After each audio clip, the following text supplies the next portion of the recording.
Hey, what's up guys, it's T-Bone here and welcome back to another episode of playing Legend of Solgard. So in the previous episode, we went through a couple of levels and we talked about bounties. And since then, I have also leveled up my character to level 8. And so with that, we've also unlocked another feature, and that is the Hero Arena.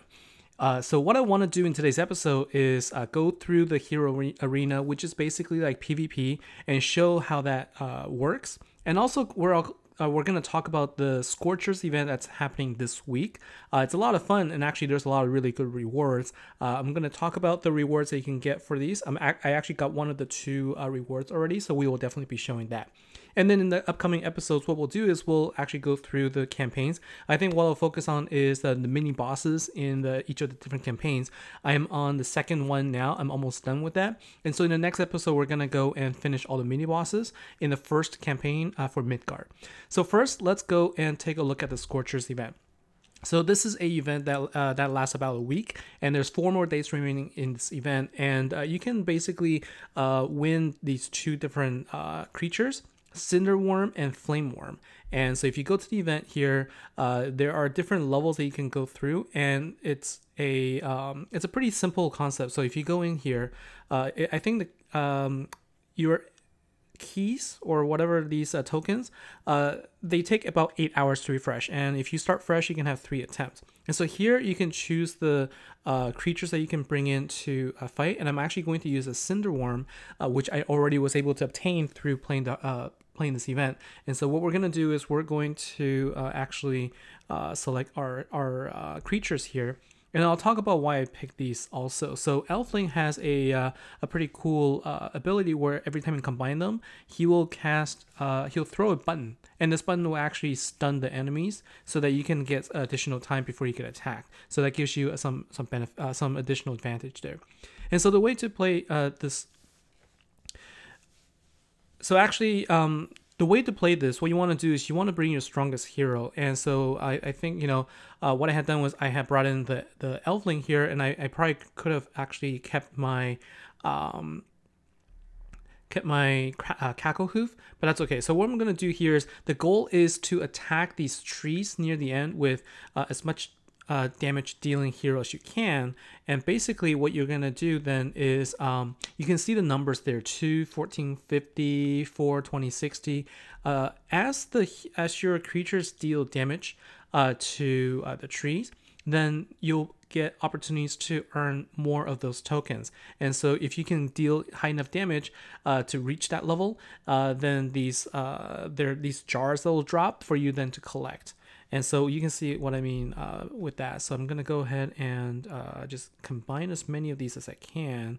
And so what you see is I'm creating these large creatures. And when I create these large creatures, I'm also putting in more of the same ones behind so that I can power them up more. And so you can see that I powered up 12 and 4 and the 2. I think I was able to get the 2, 4, and 2. So I think that combines for a total of 8 possible tokens I can win there. So let's go and see. So the trees will also fall under, within a few turns. So this is the limited turn type of fight. So there's only, I think, 4 more turns before the tree will fall, so you wouldn't be able to accumulate any more points. And so during this time, you want to deal as much damage as possible. And so let's go ahead and build up this one like this. And so in this particular case, there's no enemies to deal with, and so you don't have to worry about losing life here. Really, the focus is to bring your damage as high as possible. All right, so let's go ahead and move this guy here. And then I guess we'll bring this guy in here. So as you can see, because I didn't deal more than, if I had dealt 14 or higher damage or 20 or higher, then I'll be able to reach the second tier of the damage there in the tree, and I'll be able to unlock more of those tokens. But since I didn't, then basically I will only be able to get a maximum of 2 and 4 and 2 respectively.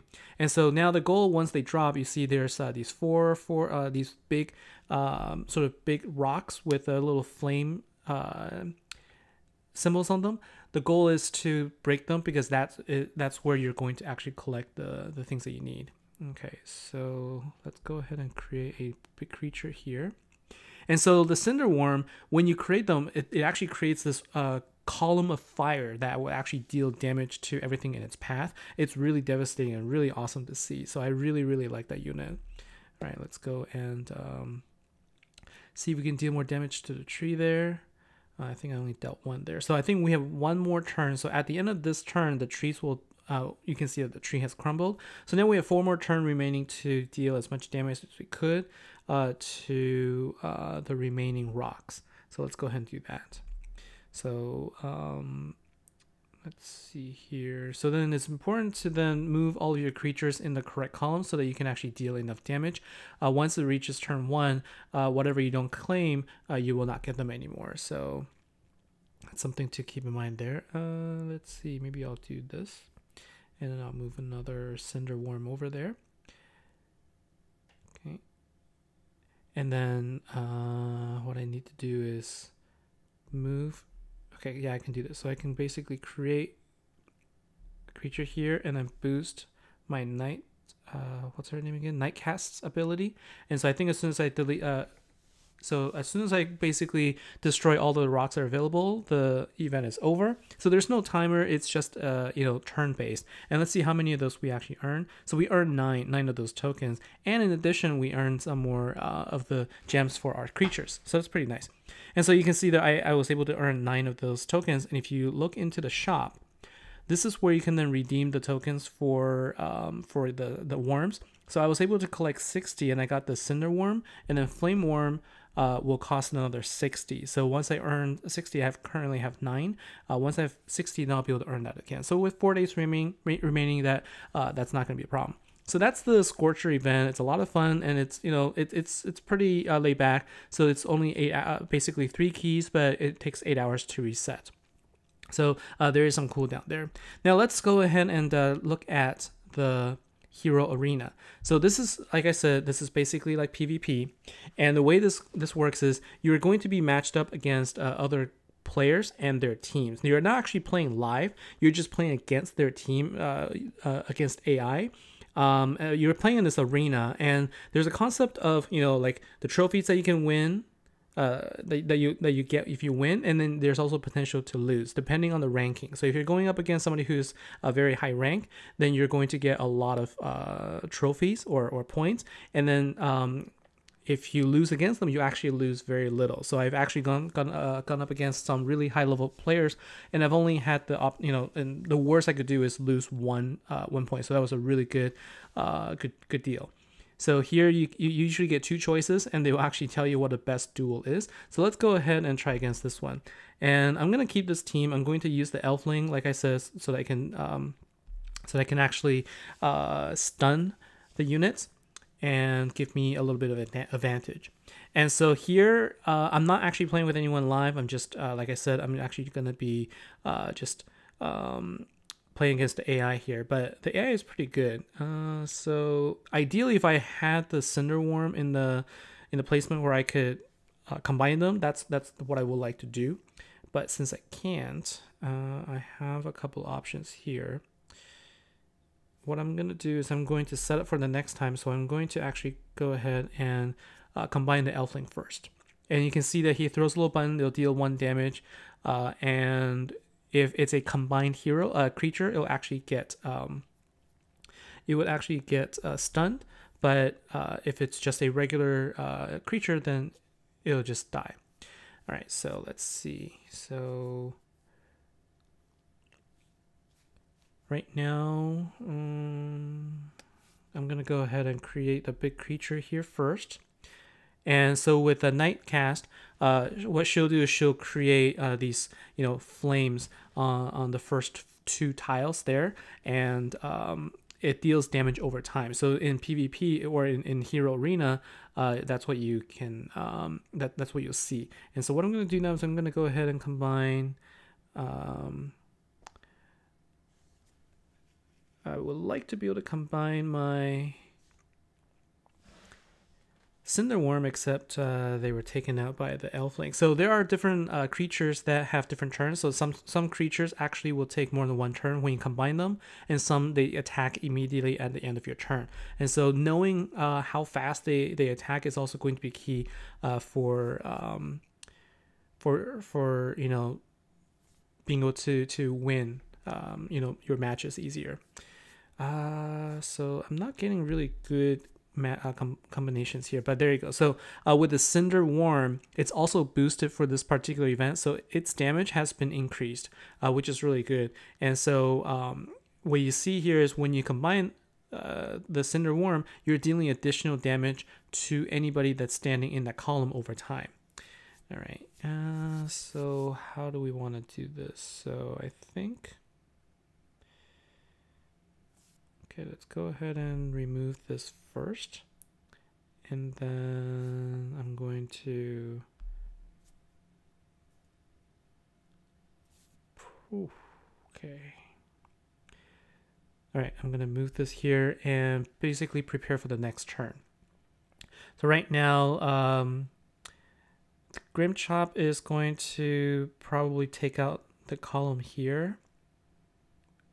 And I get dealt 2 damage, but that's okay. So I'm still ahead right now. And then these worms are going to be released. So both sides will have one, and they basically attack every turn. And so you also need to be very careful about where they are so that you can protect against the attack there that's going to be coming. So in this case, I know where it's going to be attacking from, and pay attention to how much damage they would deal. It helps you to decide whether or not you want to actually invest in actually building barriers or not. And I think in my case, I have 2 turns remaining. I'm going to go ahead and build a barrier, and then I'm going to move this guy over. So you can see there, my Cinder Wyrm has dealt 1 damage there, and the damage actually increases over time. So if you don't pay attention to where they are, eventually they will actually deal enough damage to take you out within 1 shot. And so right now, even though I'm ahead by 7 damage, I could easily lose all of that very quickly. So I need to, so the strategy here is to try and either build where, you know, basically do combinations where there aren't any units, or to build up barriers as much as possible to protect against your the attacks there. And taking out their small creatures early is going to be very helpful. So you can see they built a barrier there so that my Nightcast attack is going to be negated there. All right, so let's see. So I have 5 creatures here. Let's see how we roll. All right, so I think this will be the right move here. I'm going to go ahead and create a combined creature here to basically burn off all of those enemies. Good. And with just 2 remaining, I think I should be good to go. So let's see how we do here. Okay. Ooh. All right, so perfect. So now that the turn has ended, I'm going to go ahead and combine my Elfling here. He attacks at the end of this turn, and also my Cinder Wyrm is going to attack as well. So I'm just going to go ahead and end my turn, and you can see I'm going to be dealing damage, and I'll be winning this match.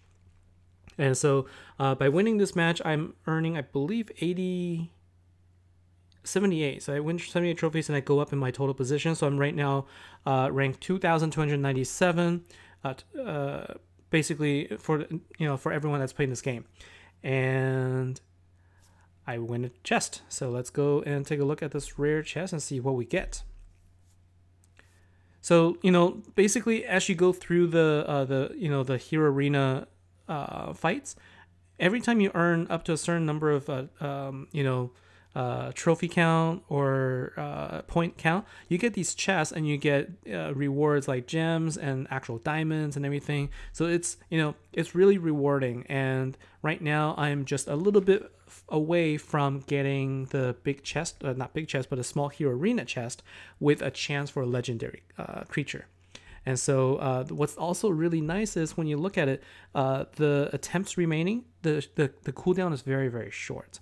And so you can really play PvP all day long and not worry about having to wait for the time. So this is a really good way to play. And what I really enjoy about this is you don't lose any trophies or you don't lose any placement when others attack you. This is all about how you do against others. And so if you lose, that's when you lose trophies or the points, and you wouldn't wake up in the morning and find yourself in a lower placement because somebody has taken you out. So that's what I really, really like about it. And there's, it's already season 39, so it's been going on for a while. There's 4 days and 8 hours remaining. And so I'm going to keep going and see how high I can go. So that's pretty much it for this episode. I wanted to showcase sort of the new feature here, Hero Arena. It's a lot of fun. So going to level 8, player level 8 really pays off there. And you can see just by playing, and keep in mind, I haven't spent anything. This is completely free to play. Look at all of these creatures I've already unlocked just by playing through. And there's still more here, some epics and some legendaries near the bottom that I'm waiting to see how I can earn them. But so far it's been a really fun experience. So I really enjoyed this game. Hope you like this as well. Hope you enjoy the video. And if there's any questions, please let me know, comment down below, and I'll do my best to answer them. So thanks a lot for the time. Thanks for watching, and I'll see you next time. Take care.